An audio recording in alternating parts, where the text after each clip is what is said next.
I'm so torn. I have a diagnosis of familial hypercholesterolaemia. I've had it for a long time. Ooh, that wasn't supposed to happen. I've got a diagnosis, and I've had a diagnosis for a long time, of familial hypercholesterolemia. It is diagnosed as in it is a gene defect, and my LDL receptor in my liver, I think, it doesn't work as well, or there aren't as many receptors, something like that.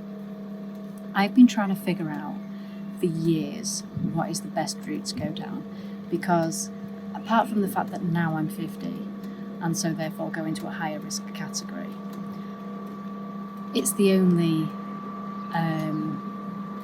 risk factor really that I'm aware of, she says. I do have the occasional drink, but I don't go overboard. So apart from that, I don't really have any risk factors, but my LDL cholesterol is 10.1. Or is that my total cholesterol? Hang on. 8.2. My LDL cholesterol is 8.2. Total cholesterol, 10.1. I don't take statins. I used to take statins, then I became aware of people like Dr. Asim Malhotra and other people who were talking about different aspects of LDL-C not being a good indicator of cardiovascular disease. My doctors are not convinced by their arguments. My doctors keep trying to persuade me to go back onto statins. So I'm struggling with my decision again about whether I go on statins or not. I've been on them for several years. I've come off them for several years. I've been back on them for several years. And I've come back off them for a couple of years. I know there are other people out there with HeFH. I mean, it's supposed to be 1 in 500 people that have this thing. But there are very few personalities that I've come across that talk about it. And it'd be nice to know if they died early. In the nicest possible way. So, put myself out there. I don't think I'm going back on the statins. And I'm going to talk to you about what I do. I have made changes to my lifestyle. And I keep flipping and flopping about what I do to make those changes. Do I just eat butter? Do I not care about how much dairy I'm eating? Excuse me. God, I've got to flip all that now. Hang on. Oops. That's not going particularly well already. I'm going to burn myself here. This is not going very well. It's not a flat grill, and I don't have a lot of experience with outdoor cooking at all. I'm determined that I'm going to get to grips with it, because it is so nice having stuff cooked outside when it's lovely weather like this. So as I was saying, lifestyle changes. Do I use ghee? Do I not use ghee? There are people that say that it's fine to use all these high saturated fats. And then of course everybody else says, don't use saturated fat. Because I'm also, having gained weight in perimenopause, trying to maintain my weight that I lost, I'm struggling with the whole using extra virgin olive oil and stuff. At the moment, I'm only cooking with extra virgin olive oil. But I was really liberal with it, and now I've had to cut it down because I've realised how many calories I'm consuming just from olive oil. And at the end of the day, it is still fat and does still contain saturated fats. So, this is going to be my attempt at my journey with familial hypercholesterolemia, or FH, which is much easier to say. So, if there are people out there with FH, you can follow what I'm doing. You can let me know what you've heard about things. Let me know what you're doing. Let me know how stupid you think I'm being. I don't know.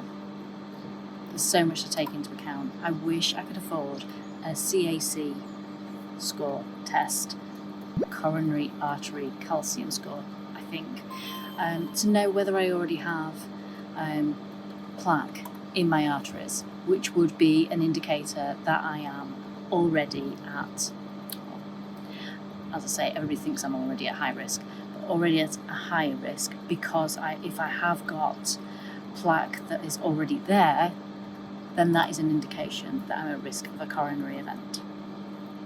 So it's very scary, and I think it's more scary now that we've got so many different opinions. It was much easier when people were saying take a statin and nobody else was saying you don't need to take a statin.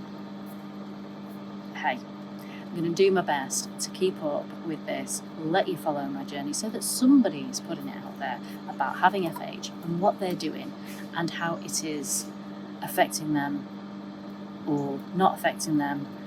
If I stop posting, maybe I died of a heart attack. Just in case it wasn't clear from previous video showing all those vegetables, very definitely not whole plant-based foods. Ding! Emma, my stepdaughter, has just passed me this very, very hot bit of batter from the lovely fish from George A. Green Fisheries in Wakefield, which is, without doubt, the finest haddock I have ever had in my life. I didn't have any today. I had it a few days ago, raved about it. So then Tony, my husband, and Emma went to Wakefield today, and she's kindly given me a bit of batter off the fish. So again, to clarify, my diagnosis of familial hypercholesterolaemia, HeFH, is from a genetic testing which shows I have the defective LDLR, low density lipoprotein receptor.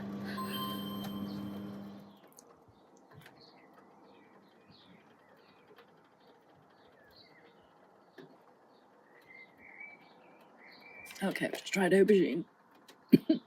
Apparently I'm not a fan. The best way to counter that aubergine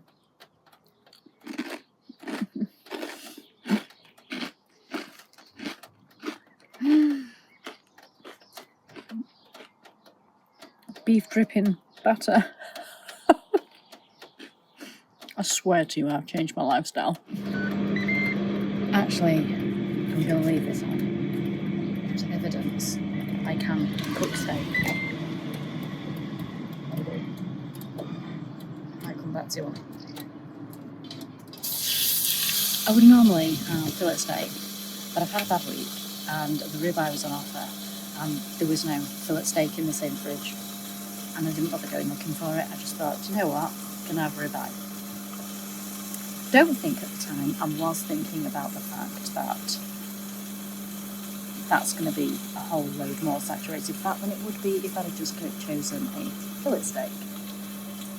But believe it, I promise, there have been lifestyle changes. It's maybe not very apparent from this video, but I've cut down on alcohol. I mean, this is going to be my only one. I would maybe have a glass or two of wine pretty much every day. You know, allowing those recovery days where you're not supposed to have any alcohol. Or in the times of 2020, I would be treated to these wonderful cocktails that my now husband made for me. I eat avocados. I eat fish. And I'm not just talking about the George A. Green Fisheries fish or any other chip shop fish. But that's kind of a recent thing that I started doing. I started looking into a more high protein diet. I'm on HRT, which is also supposed to help with cardiovascular risk. But as my doctor told me today, not in your case, Kirsten. It's not going to make any difference with people with diagnosed FH. She put it to me differently that I've never thought about before. I am looking for some test to tell me that my risk is not there, that I have lowered my risk, when in actual fact I cannot lower my risk, apparently, without lowering my LDLC. Really? Already?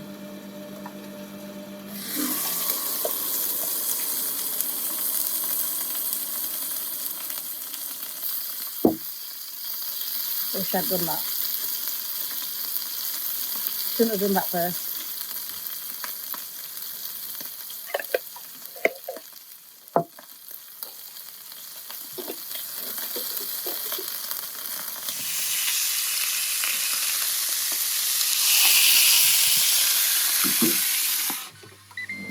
Smells pretty good.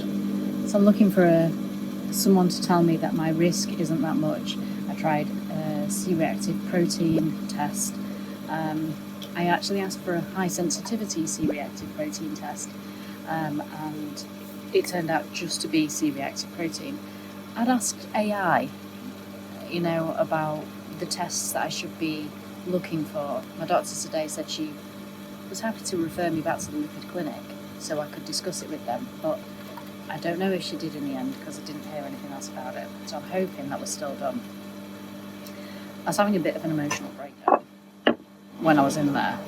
I didn't go in there to even talk about statins or my cholesterol results. I actually went in there to talk about my testosterone results. I've been taking testosterone for just under 3 months, just taken another blood test, and my testosterone was just above the normal range, and the SHGB, serum hormone,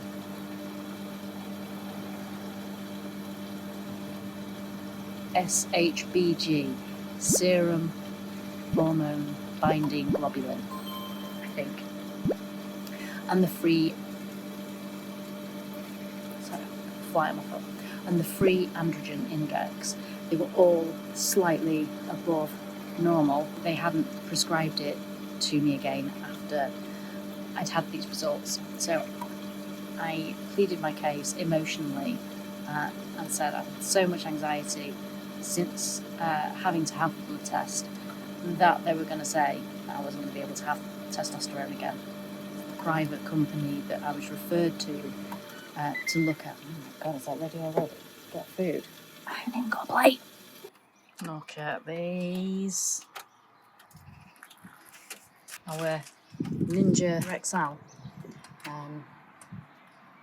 I don't know how long it counts up for that we've got to rest it for, but if it's like 5 minutes or 10 minutes. So yeah, private company that I'd been referred to ask about testosterone and whether I'd be allowed to have it as a trial. They went back to the doctors originally and said, yes, you can trial it. Didn't prescribe it. It was left to the doctors to still reluctantly prescribe it to me. But they did. I've had 3 months of it, and with those latest test results, they were even more reluctant to prescribe it again. But as I say, I was quite emotional in there. And I'd already talked for quite a while about the whole statin LDL-C results. So I'd used quite a lot of my, I don't know if it's a 10-minute appointment you're supposed to have. So I think she just wanted to usher me out the door.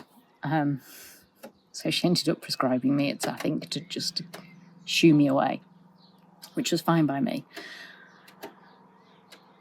I haven't been back to my normal self with testosterone, but there have been vast improvements apart from this week, while I've been, as I say, anxious about whether it would let me have it again still. And I've also had a very, very busy week for me. I've been doing something every day, and that is not something that sits well with me anymore. I've been redundant for a year, rather. I was paid redundant a year ago, and since last September, so about 10 months ago,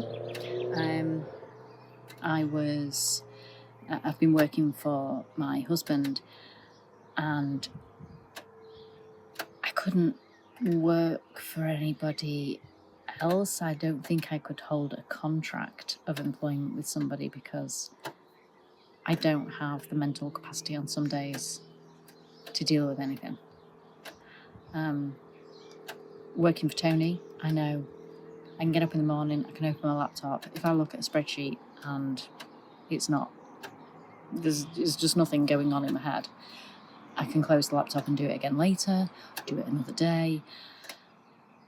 Don't have that luxury when you're employed. So I don't feel like I'm able to offer myself up as an employee to anyone at this state.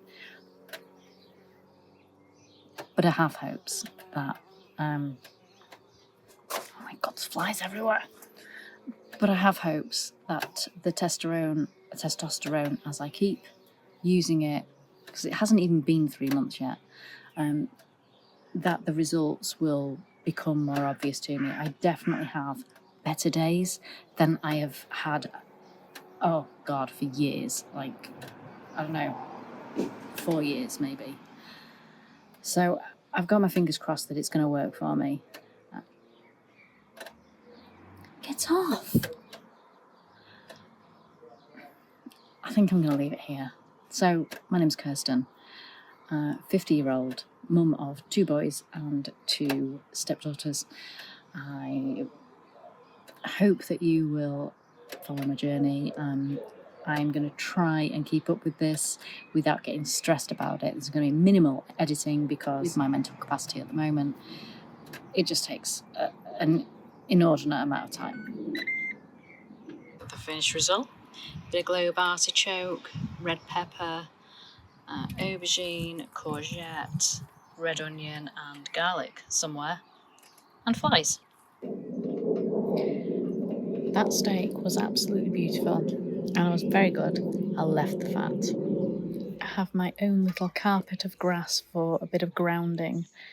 That makes me feel nice and relaxed, even when it's been a really stressful day.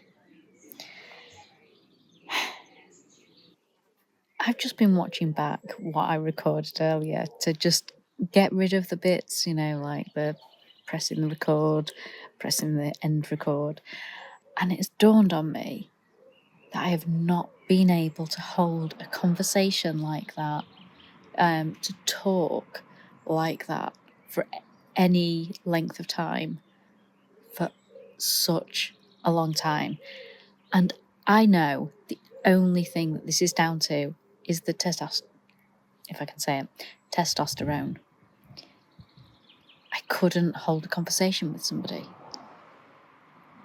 My mind was not clear enough to think about anything. So although I still falter, I hesitate, I can still maintain a train of thought. And I can't tell you how wonderful that is, because it has been so long. So long. I'm so grateful for Dr. Louise Newsom, the NHS, HRT.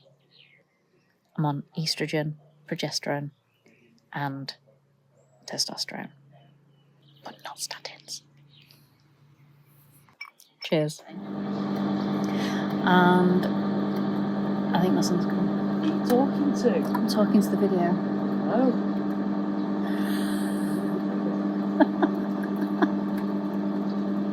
He already thinks I'm losing my mind.